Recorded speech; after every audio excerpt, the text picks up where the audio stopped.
మాట్లాడగలరు.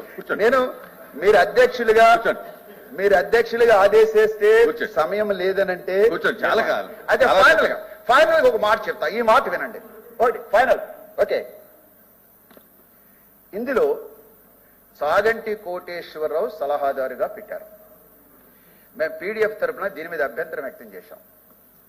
అయితే సాగంటి కోటేశ్వరరావు సలహాదారు పైన ఇందులో ఒక మాట ఉంది.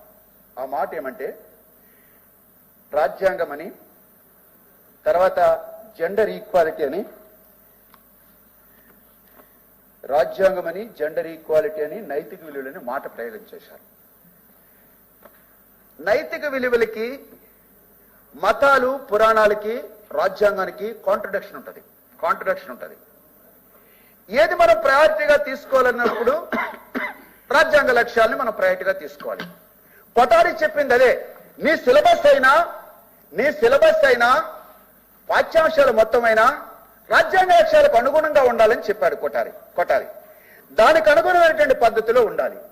ఆ రాజ్యాంగ లక్ష్యాలు ఆ సిలబస్ పూర్తి చేయాలంటే ఒక మనిషి డెమోక్రటిక్ ఉండాలి, ఒక మనిషి సెక్యులర్ గా ఉండాలి, ఒక మనిషి సోషలిస్ట్ ఉండాలి, ఒక మనిషి జెండర్ ఈక్వాలిటీగా ఆలోచించేవాడు ఉండాలి, ఆ మనిషి సోషల్ ఈక్వాలిటీని ఆలోచించేవాడు కలిగి ఉండాలి. ఈ లక్షణాలతో మనిషి తీర్చిదిద్దబడాలని చెప్పి కొటారి చెప్పినటువంటి మాట. అందుకనేమో ఆయన అన్నాడు తరగతి గదుల్లో దేశ భవిష్యత్తు నిర్మితమవుతుందని చెప్పి కొటారి ఆయన ట్రెడిషనల్ గా మాట చెప్పాడు. లెనిన్ కూడా ఒక మాట చెప్పాడు. కేశవ్ సార్ లెనిన్ కూడా మాట చెప్పాడు, పాఠశాల పాత ప్రపంచాన్ని మార్చాలని చెప్పాడు.